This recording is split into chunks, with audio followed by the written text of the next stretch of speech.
Hi, I'm Jackie Tantillo, and this is Should Have Listened to My Mother.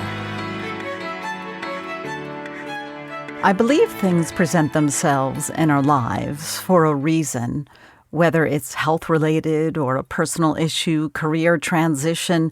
What's important is that we acknowledge that sign and do something about it. For my guest, it was regarding health issues for her children and herself, so she decided to change her life drastically. She went from a career of a computer scientist/engineer at NASA Ames Research Center in Moffett Field, California, to becoming a naturopathic herbalist and founder of Arukah, the Holistic Life Academy. My guest's faith is very important to her personally and for her healing art business, and she believes in treating mind, body, and spirit. Mayim Vega has homeschooled her 9 children. Amazing. And she's released ebooks in the past, and each of her books combine ancient wisdom with contemporary research. I'm really happy to have you with us, Mayim Vega. Welcome to Should Have Listened to My Mother. Shalom. Thank you so much for having me. It's an honor to be here. There's a lot to cover. Time goes quickly because I'm very much interested in your line of work, your naturopathic beliefs and holistic lifestyle. It's very important, I think. But we also want to talk to you about your mom. Now, you were born in the Philippines, correct? Yes, I am an islander. Some people say that I'm not Asian. But I'm like, wait, no, I'm both. I'm an islander, but I'm also Asian, I think. I don't know. Do you have a preference? Well, you know what? I feel very Asian because there are a lot of things in my culture, in the way that my mom raised me that are similar to what I see in my other Asian friends, like who are of the Chinese culture, let's say, or Vietnamese and stuff like that. Have you been back to the Philippines? Do you still have family there? Yes, I've been there twice. I was there when I was in high school, and then I went there. I had, I think, 4 children. When I had only 4 children, we went back as a family. And my mom actually retired after my husband and I got married. My mom and dad retired to the Philippines, and I have 1 brother there as well. So yeah, my heart is part of my heart is still there. I'm definitely a very American. So I love America, but I'm also very proud to be Filipino. I'm proud of my culture and the way that the values that my mother raised me in as a Filipino American. Sure, it's very important to hang on to all of those cultural characteristics, and you're grounded in that, though those are your roots. Tell us first your mom's name and how did you refer to her? Is there a word in Filipino?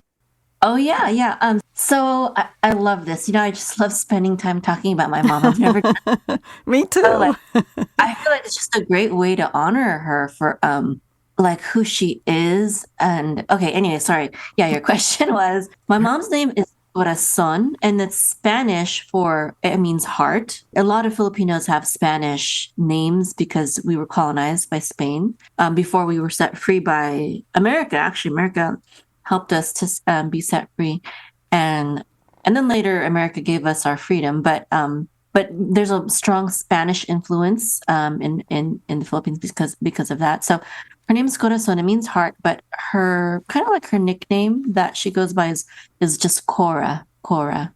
And your mom is still with us. She is 86 years old right now. Yes.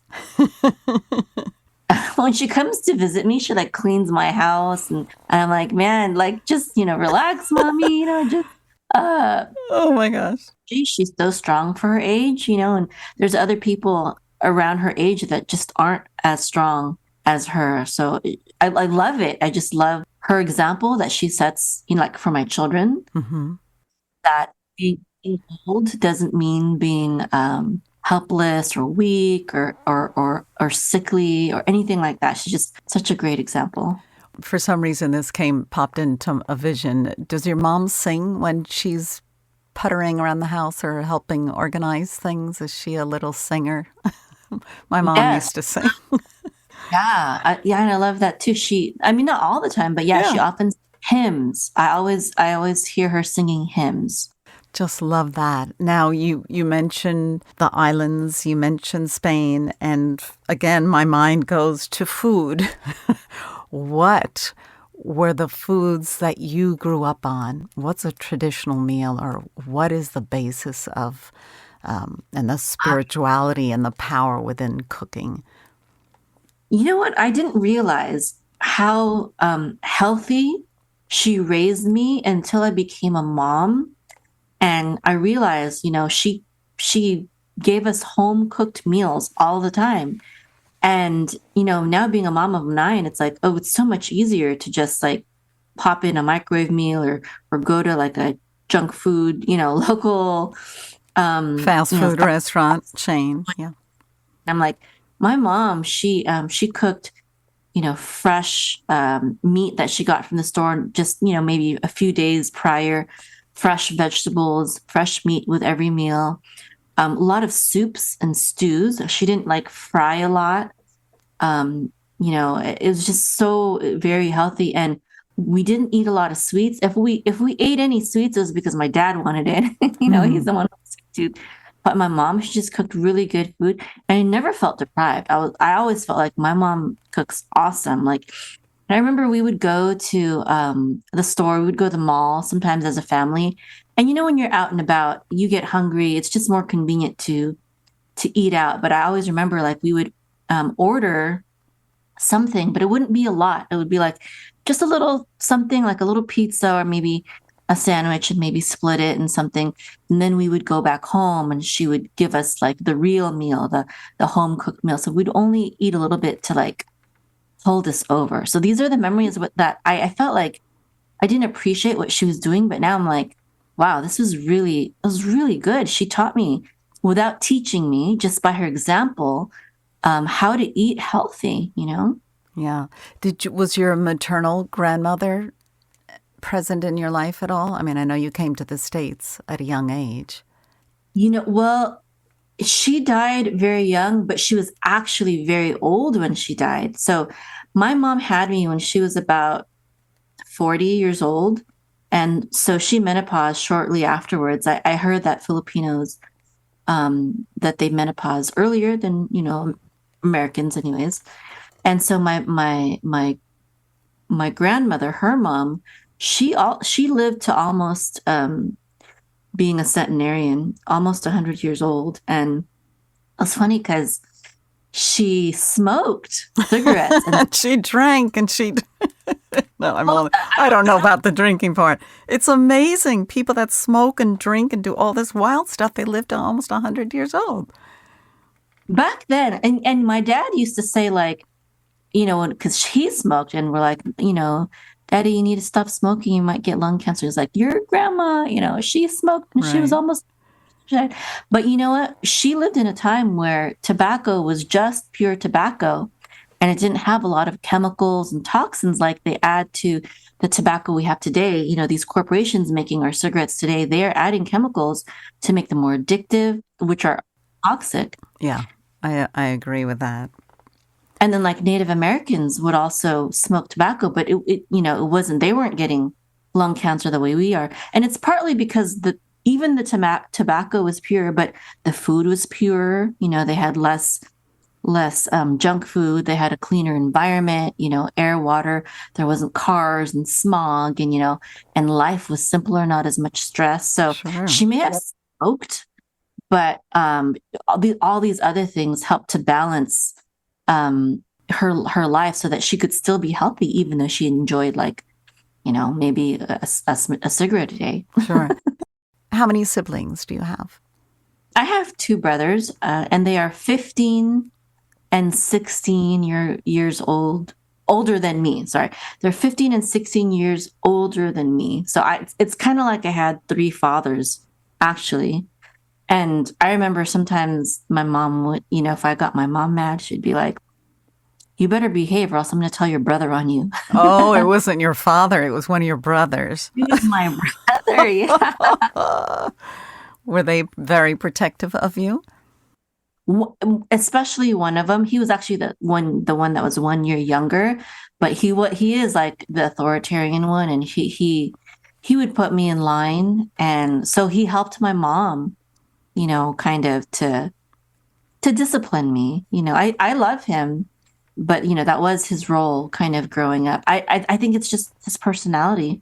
Right. Were you unruly as a teen? Um, I was. Yes, I was. Oh, I love it. And what about your children? What is the age range of your 9 kids so I have an idea? Yeah, so my youngest just turned 4, and then my oldest is going to be 20 in November, and November 27th, and he just graduated from college. What's it called? I think it's summa cum laude. It's not the highest, but it's Wow. the highest. So I'm very proud. No, my children are so good. They're far better than I was when I was their age. And I think, I think part of it had to do with the fact that, when we moved from the Philippines to America, it was a different world. And my parents, I don't think they knew how to navigate this culture, this world, and plus technology. And so they were expecting, I think, American culture and the school system to do more than it did. And I think they expected that because it was different in the Philippines when they grew up. You know what I mean? Sure, they were expecting so much more from American education, the values, the presence in their child's Yeah, and life. And it just wasn't there and perhaps even isn't there still yeah, today. they were expecting that similar values, similar guidance, and stuff like that here in America that they experienced when they were children. And times have really changed. I mean, and it might be like that in certain maybe rural places in America, but we grew up in the Bay Area, California. You know, uh, so it was very aggressive, modern, and kind of like a jungle, really. I feel. Wow, that's really unfortunate. And you as a young teen to recognize that. That's pretty tough. Well, I was bullied as a child and friends that were into bad things, and it was a bit scary.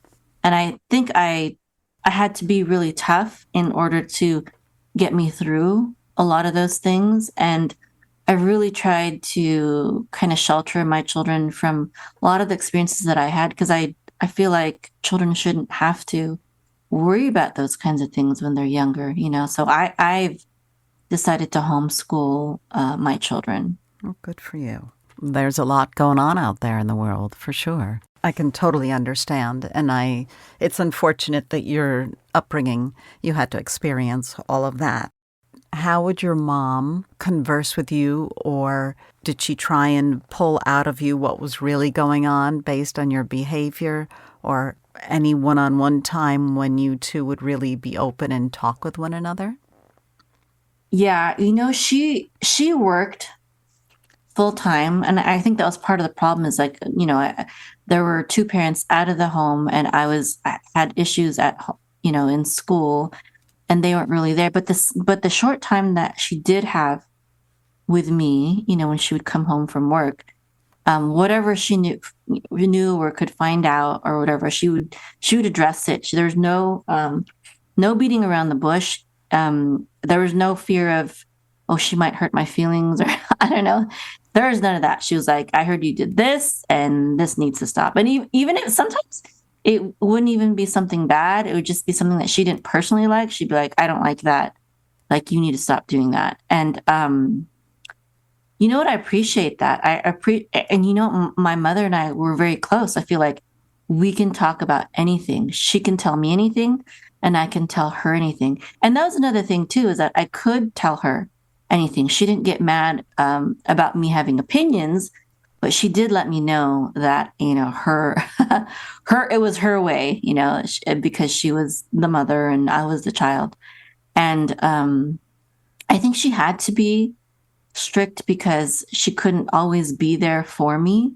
Right. She So was working. yeah, so that the little time that she could be there, she had to just really just be direct and honest and tell me what she wanted me to do and or not. And sometimes I wouldn't follow her what she said, but you know what? With her strictness and her directness, I never felt like she didn't love me. I always felt like, she's saying these things because she cares about me. It's, I never, she never abused me. I was spanked, but I didn't feel like it was abused. I felt like it was like as a wake up call, sometimes.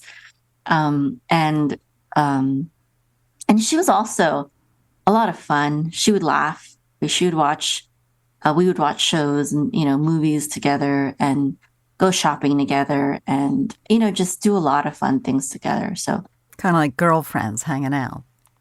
yeah. So she couldn't be there a lot, but I felt like she was there as much as she could. And because of that, I feel like she did pass on a lot of her values, which were good values. And even though I didn't listen to them right away, when I grew Oh, up, God. Most of us didn't, unfortunately. but it's okay because when I grew up, I'm like, yeah, she was right. Yeah. She was right. Yeah. What did she do for work? Um, so I, in the Philippines, she was a teacher. And then here in America, she was mostly in electronics. I think she inspected she inspected parts through a microscope. I don't know much about that. I don't know Wow. much else about that. I just know that she did something in electronics with a microscope. Wow. And your dad was also working when you were younger as a child. Yeah, yeah. Um, he was an architectural engineer for the naval base in the Philippines. And then when he came here, I think he was a welder and a sheet metal worker. That's what he Wow. did. Both hardworking parents, for sure.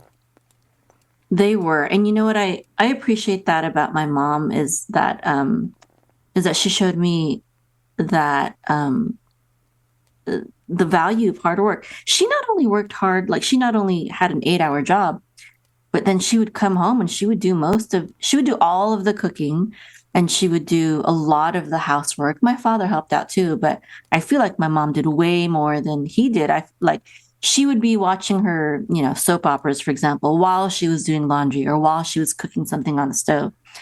Whereas my father, like when he was on his, playing solitaire or something, that's all he was doing. She was always multitasking and doing some kind of task at the same time. And sometimes I felt like, you know what? I felt like it's not fair, but oh well, But whatever. Like women are really good at multitasking, that's all.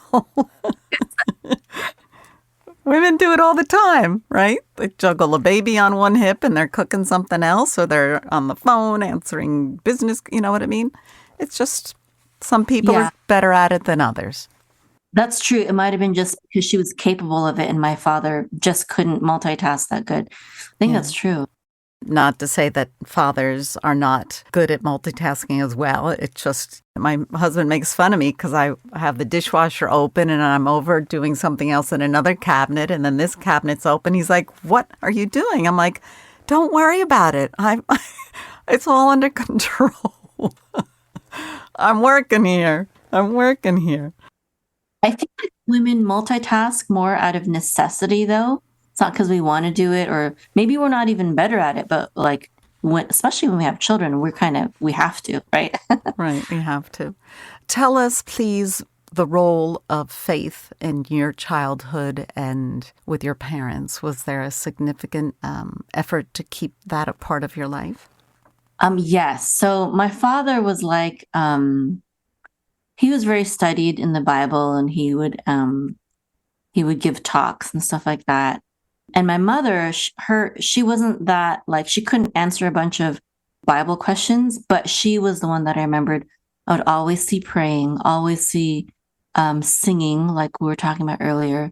And I feel like she also had a lot of just faith in God.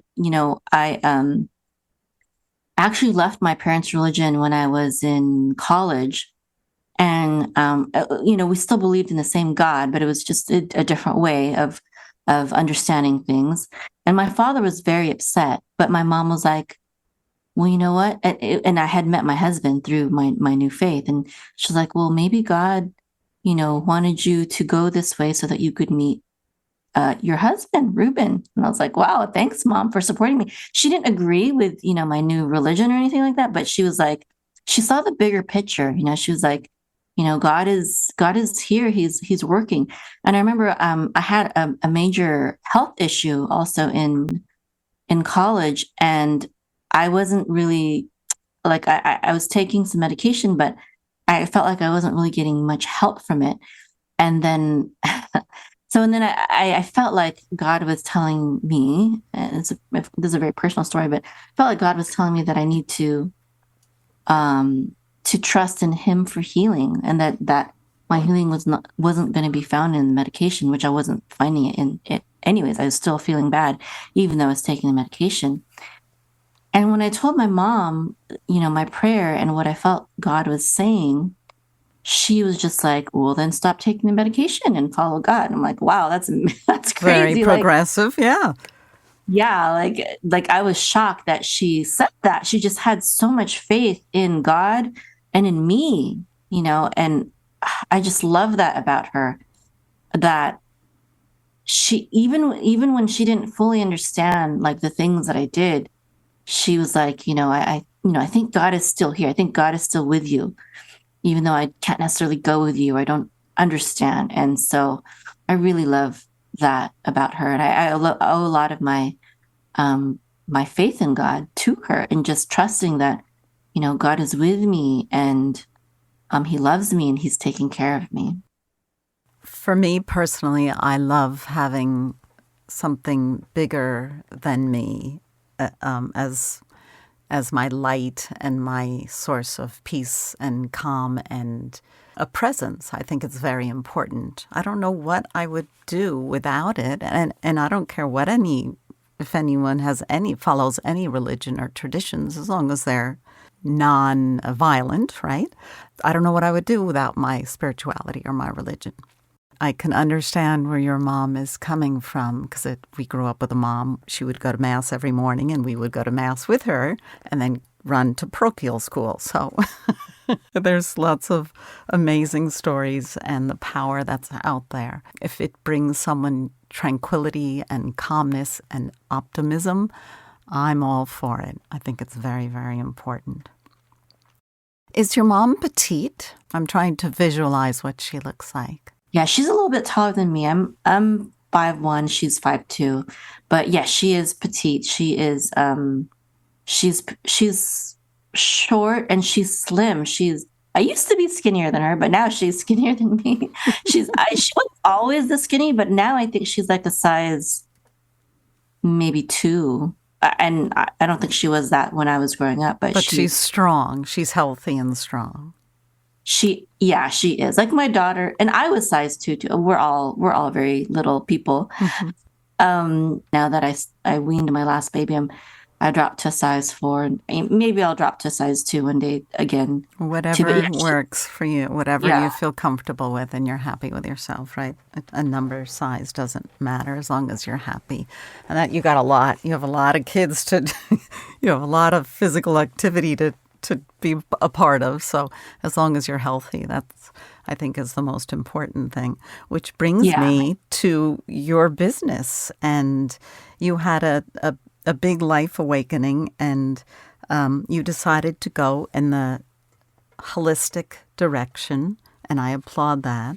So tell us about Arukah, if you can, in our remaining time together. Oh, sure. Yes. And so as it relates to my mother, I just feel like, after learning all about holistic health and healing, I realized that a lot of the things, that I learned, she didn't study it, but she knew it. And whereas me, I didn't realize that I didn't know these things as intuitively as her. And I really just have this passion of helping everyone like connect back to nature, to creation, and back to our ancestral roots where, our ancestors didn't study holistic health and healing. They just lived it. It was just part of their everyday lives. But because there's so much, because times are so different today, and we have all these so-called modern advancements, but oftentimes they're things that make us sick, like the toxins in our food and in our air and our water, in our medicines, in our mindsets, in the media that we consume, in the relationships that we have. And like you were saying, our lack of faith and connection with the divine, all these things constitute holistic health and healing. It's all about mind, body, and spirit. You can't divorce the spirit from it, and you can't divorce the mental part of it, and you also can't divorce the relationship part of it, like the stress caused by bad relationships, toxic relationships, whether it be with spouses or with in your workplace, or maybe with a child.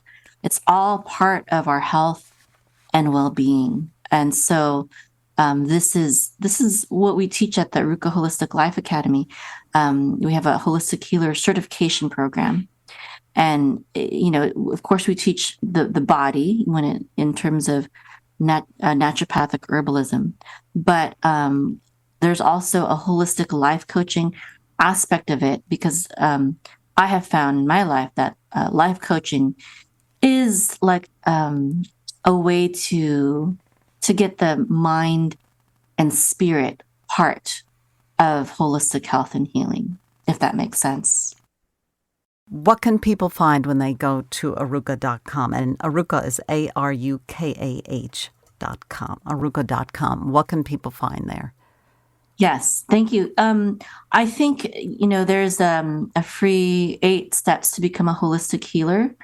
It's a short course, and just to get on that, sign up for that, and they'll learn the 8 steps that we teach at the Arukah Holistic Life Academy, and then I also send the latest news and information on holistic health and healing, and various different types of holistic remedies for different conditions. I think that's I feel like this is my kind of like my destiny or my purpose in the world, is to share this knowledge that I've used to take care of my family and raise them without any kind of antibiotics or pharmaceutical drugs, or without the need for doctors or hospitals or any of that kind of stuff. Just everything that has come our way in our family, we've been able to treat it naturally through diet, nutrition, herbs, vitamins, and supplements, and been very successful in that. And so I have students that are people, just mothers like myself, as well as people in the medical profession, like doctors and nurses and medical technicians, et cetera, that are very interested in learning these things and have become my students. So there's a lot of free things that I offer through that course, just continuously. So whether you sign up for the certification program or not, I think it's very valuable for people to just sign up for the free course, because they're just going to get a lot of very good, useful holistic health and healing information on an ongoing basis. Yeah, and I think it's just interesting to have as much information. If you're dealing with an illness, it's always great to have as much information as possible, and then you can either incorporate 2 philosophies or just the one, but at least you become more aware. I think that's my takeaway. It's always good to learn as much as you can. Mayim, it is such a pleasure to have you on the show. Mayim Vega, say hello to Cora from all of us at Should Have Listened to My Mother. Okay, yes, I'll have her listen to this. That's awesome. Thank you so much for letting me. What a pleasure. And we'll be back next week with another episode of Should Have Listened to My Mother.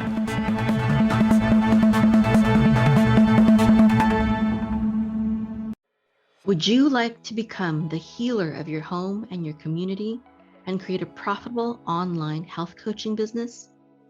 Are you interested in becoming a health coach, a naturopath, an herbalist, or a nutritionist? Do you need help finding the right program for studying holistic health and healing? Or perhaps you already have certification, but you're still not confident enough in healing people and don't know how to build a business that will empower you to have an impact and allow you to leave your regular day job. Are you ready to get a deep and comprehensive picture of holistic health and healing and learn from top healers in our day so that you can stop being stuck in a job or a career you don't have a passion for? Heal yourself and others without the need for pharmaceutical drugs with harmful side effects, doctors, or even dentists. Become more knowledgeable about holistic health and healing than most medical doctors who have graduated from medical school without spending hundreds of thousands of dollars and years of time in expensive medical schools or programs. Build a health coaching business that will allow you to work from home and achieve time, location, and financial freedom. Arukah.com empowers people to become the healers of their home and their community by equipping them with naturopathic herbalism, health coaching, and online business and marketing skills. My name is Mayim. I'm 42 years old and a homeschool mom of 7 beautiful children. These 2 in the photo are my October babies. I became a naturopathic herbalist and health coach in order to take charge of my family's health when the modern medical system kept failing us. We were spending thousands of dollars on insurance and other medical expenses, but they did not have any answers for our health problems. Working from home has been such a blessing for us. I used to work at the NASA Ames Research Center as a computer scientist/engineer. But being able to have an online business has enabled me to surpass my income at NASA and to be there for my family, homeschool them, take care of them, watch them grow up every step of the way for 18 years now. I started Arukah.com in 2009 to help people become healthy and heal themselves. I've coached all sorts of people, and eventually even medical doctors and nurses started coming to me repeatedly for help for various health issues for themselves or their loved ones. I help people heal themselves of serious diseases such as cancer, heart disease, and high blood pressure, diabetes, as well as other common issues such as hormone imbalances, abnormal bleeding, migraines, eczema, kidney stones, gallstones, cataracts, and even urinary tract infection.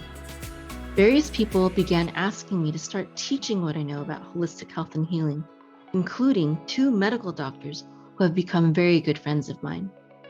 When I realized that there was such a demand for the knowledge I have that even medical doctors were telling me to teach, I shifted the focus of Arukah.com, and now we teach people how to become confident healers through our naturopathic herbalist and health coach certification program. We help people become healers of their home and community and create profitable online health coaching businesses. If you're interested in becoming a holistic healer, please visit our website, Arukah.com, ARUKAH.com. Again, that's ARUKAH.com. Hope to see you there.